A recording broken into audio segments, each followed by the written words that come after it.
할렐루야. 153 기도에 오신 여러분들을 주님의 이름으로 환영하고 축복합니다. 오늘 이 시간도 우리들이 십자가의 도를 통하여, 십자가의 능력을 통하여 우리들이 변화되어지고 또한 결단받고 또 하나님 앞에 순종하겠노라 나아가는 귀한 복된 시간이 되었으면 좋겠습니다. 이 시간 우리 십자가의 전달자라고 하는 찬양 함께 우리 찬양하도록 하겠습니다. 난 지극히 작은 자 죄인 중에 예수 유익한 날 부르셔서 간절한 기대와 소망 부끄럽지 않게 십자가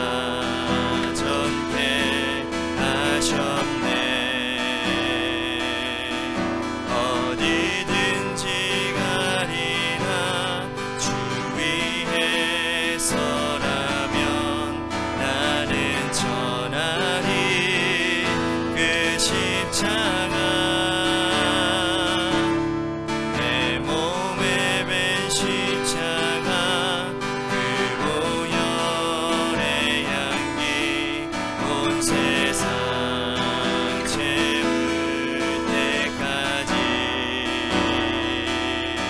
살아도 주를 위해 죽어도 주를 위해 살아 주구나 난 주의 것 십자가의 능력 십자가의 소망 내 안에 주만 사시는 살아도 주를 위해 죽어도 주를 위해 살아 주구나 난 주의 것 십자가의 능력 십자가의 소망 내 안에 주만 사시는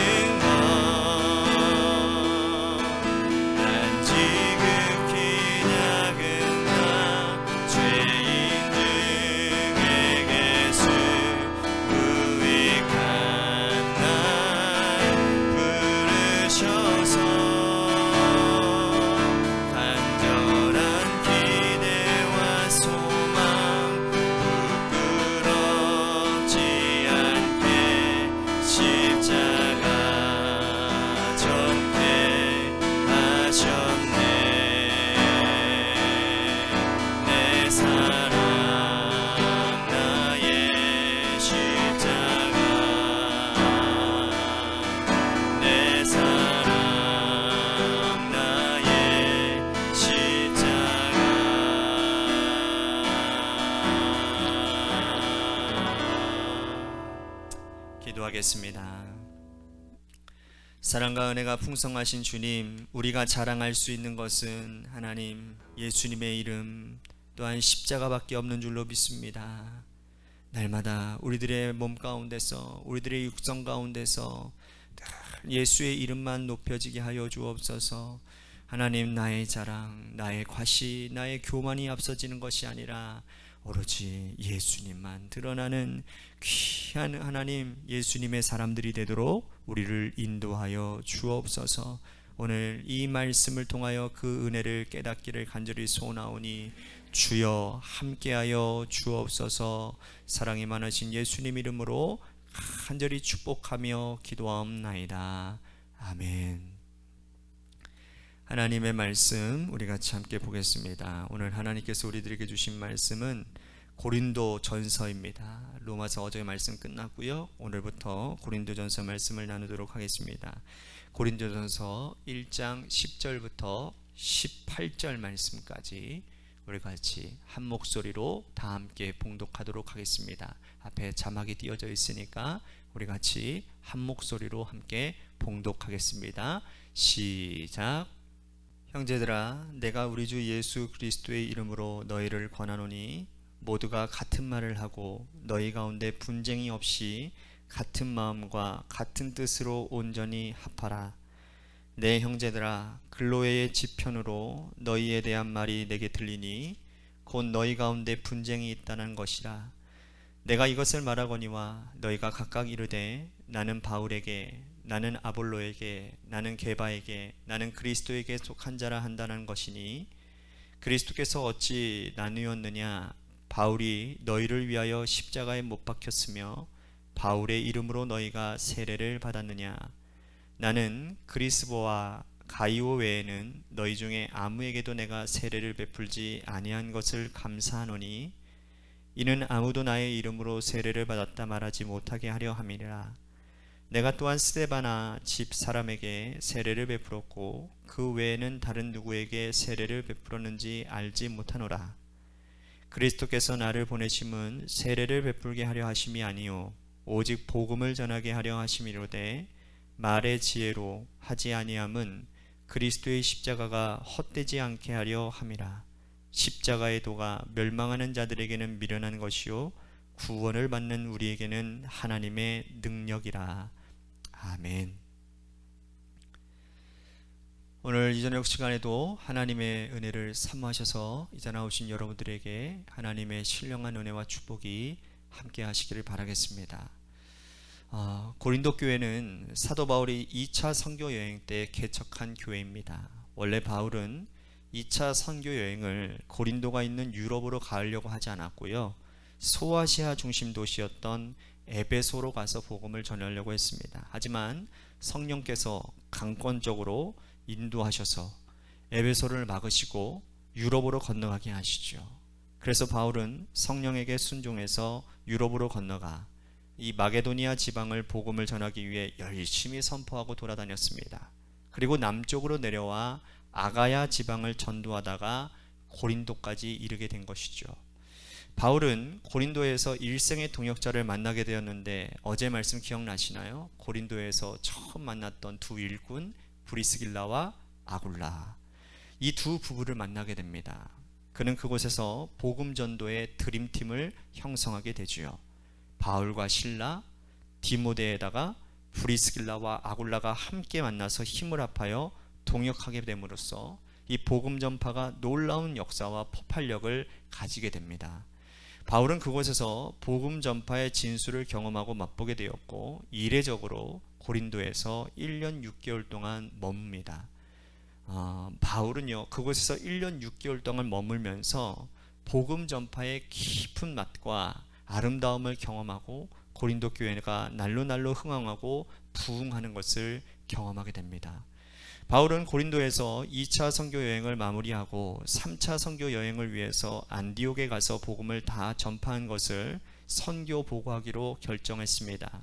그러던 가운데 바울은 브리스길라와 아굴라를 3차 선교 여행의 목적지였던 에베소에 머무르게 합니다. 제가 어제도 말씀드렸지만 브리스길라와 아굴라는 에베소에 먼저 가서 그곳에서 바울을 위해 개척 사역의 밑바탕을 만들어 놓습니다. 그리고 두란노 서원을 그곳에 준비하는 일에 열심히 감당을 하지요. 그 과정에서 이 브리스길라와 아굴라가 아볼로라고 하는 젊은 청년을 만나게 되죠. 아볼로는 그 당시에 요한의 세례만 아는 이제 막 복음에 입문한 사람이었으나 언변이 좋고 좋은 괜찮은 사람이었습니다. 그래서 이 브리스길라와 아굴라가 이 아볼로를 불러다가 복음의 깊은 뜻을 전달하고 이 사람을 성장시키죠. 그리고 나서 이 아볼로가 고린도 교회의 바울에 이어서 제2대 담임 목사가 됩니다. 그런데 이 바울 뒤에 이어서 온 아볼로가 훨씬 더 깊이 있고 또 더 많은 그런 성장을 이끌어냅니다. 이렇게 해서 고린도 교회는 이제 아무런 문제가 없어 보이는 것처럼 보였지만, 그러나 바울에게 고린도 교회에 수많은 문제가 있다라는 소식이 들리게 됩니다. 이 소식은 고린도 교회를 개척한 바울에게 있어서 굉장히 가슴 아프고 힘들게 하는 사건이었죠. 그 때문에 바울은 고린도 교회에 편지를 써서 그 교회가 가지고 있는 여러 가지 문제들을 진단하고 이 문제를 해결하기 위해서는 어떻게 해야 되는지에 대한 답을 제시하고 있습니다. 지금으로부터 거의 2000년 전에 교회의 분열과 또한 수많은 문제들이 일어난 일이지만, 그러나 고린도 교회의 문제가 2000년 후에 오늘날의 오늘날 우리 교회에, 우리들 교회에 똑같이 존재하고 있다라는 거예요. 자, 고린도전서를 통해서 하나님께서 오늘 우리 교회에 주는 하나님의 메시지를 우리들이 들어야 됩니다. 자, 고린도 교회에서 가장 심각한 문제 중에 하나였던 게 뭐냐면 바로 분열의 문제였습니다. 분열. 자, 10절과 11절 말씀을 다시 한번 보겠습니다. 형제들아, 내가 우리 주 예수 그리스도의 이름으로 너희를 권하노니 모두가 같은 말을 하고 너희 가운데 분쟁이 없이 같은 마음과 같은 뜻으로 온전히 합하라. 내 형제들아, 글로의 지편으로 너희에 대한 말이 내게 들리니 곧 너희 가운데 분쟁이 있다는 것이라. 그러니까 고린도 교회에 분쟁이 있다라는 소식을 바울이 접한 것이죠. 그래서 바울은 정답부터 제시하고 있는데 무슨 말이냐? 같은 말을 하고 같은 마음을 가지고 온전히 합하라는 겁니다. 교회가 여러 가지 문제 가운데 가장 심각한 문제는 분열되어지고 나뉘어진다라는 거예요. 그런데 이 고린도 교회가 무엇 때문에 분열되어졌는가? 그 실상을 들여다보면 더 심각한 문제가 있었음을 알 수 있습니다. 12절을 우리 한번 읽어봅시다. 같이 한번 읽어보겠습니다. 시작. 내가 이것을 말하거니와 너희가 각각 이르되 나는 바울에게, 나는 아볼로에게, 나는 게바에게, 나는 그리스도에게 속한 자라 한다는 것이니. 그러니까 고린도 교회가 네 파로 분열이 되어졌다라는 거예요. 바울파, 아볼로파, 게바파, 그리스도파. 왜 이렇게 분열되어졌는가? 어떤 사람들은 이 교회의 개척자인 바울이 추종하는 세력들인 거예요. 또 어떤 세력들은 2대 담임자가 아볼로를 추종하는 세력들이 있고, 아유 왜 그러냐, 이들은 사도들도 아닌데 사도의 대빵 베드로가 최고 아니냐 그러면서 베드로를 추종하는 자들이 있었고, 또 야 난 이것도 싫고 저것도 싫어, 그냥 복음의 중심인 그리스도나 따르란다, 그리고서는 그리스도파를 만든다는 거예요. 여러분, 교회가 왜 사람을 중심으로 해서 이렇게 분열되어지고 나누어지는 것일까요? 이 문제는 지도자들에게도 문제가 있지만 성도들에게도 문제가 있는 것입니다. 양자가 다 심각한 문제를 가지고 있는 거예요. 성도들은 영적인 지도자들을 바라볼 때에 따라야 할 대상, 추종해야 될 대상, 궁극적인 대상으로 바라봐서는 안 된다라는 거예요. 지도자를 통해서 하나님을 바라봐야 되고, 지도자를 통해서 그리스도의 십자가를 바라봐야 되는데, 그렇지 못하고 영적 지도자에게 취하고 싶은 것, 그들에게 좋은 것만을 취해서 나는 저 사람이 좋다, 아니야 난 이 사람이 좋아 라고 말하는 것은 영적 지도자들을 시험 들게 하는 일이고, 지도자들을 병들게 하는 일이고, 결국에는 자신의 영성에 심각한 마이너스를 가져오게 된다는 겁니다. 영적 지도자들은요, 성도들의 마음을 교묘하게 이용해서 스스로 스타가 되려고 하는 그 교만함도 버려야 되는 겁니다. 오늘날 한국교회가 병든 것 중에 하나가 뭐예요? 스타 목사를 양성하는 거예요. 또 목회자들은 그런 것들을 또 즐긴다라는 겁니다. 사람이 어떻게 추종해야 될 대상이 될 수 있겠습니까? 목회자는 성도들을 하나님 앞으로 인도해야 되는 영적인 거룩한 사명을 맡은 자들이고, 성도들은 사람을 따라야 되는 것이 아니라 하나님을 따르고 그리스도의 십자가를 따라가야 될 사람들이라는 것이죠. 바울은 이 문제를 이렇게 해결책을 제시하고 있습니다. 자, 13절 말씀 같이 한번 봉독합니다. 시작. 그리스도께서 어찌 나뉘었느냐? 바울이 너희를 위하여 십자가에 못 박혔으며 바울의 이름으로 너에게 세례를 받았느냐? 자, 이 말이 정답이죠. 그리스도는 나뉘지 아니하셨어요. 바울이 십자가에 못 박힌 적도 없고 바울의 이름으로 사람들이 세례를 받은 적도 없습니다. 그러므로 바울이나 아볼로나 베드로나 모두가 다 예수 그리스도를 선명하게 드러내는 일꾼일 뿐이지 그들을 따르거나 추종해야 될 대상이 결단코 아니라는 거예요. 바울은 에베소에서 에베소 교인들에게 편지를 하면서 이렇게 말한 적이 있습니다. 너희들이 성장하고 목표해야 될 지향점이 뭐냐? 바로 그리스도다. 그는 머리요 곧 그리스도라. 너희는 범사에 그에게까지 잘할지니라 라고 말을 했어요. 왜 사람을 따르지 않고 예수 그리스도의 성장 목표가 되라고 말을 했을까요?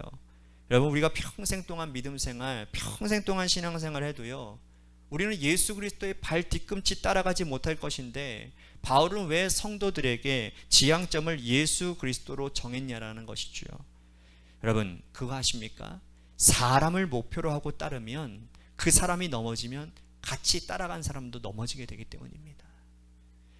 영적으로 그 사람이 실족하면 나도 실족하기 때문에 그런 거예요. 그러므로 사람들은 우리의 영적인 목표가 될 수 없습니다. 우리의 영적인 목표는 오로지 예수 그리스도 한 분밖에 없는 것입니다. 이 사실을 믿으십니까?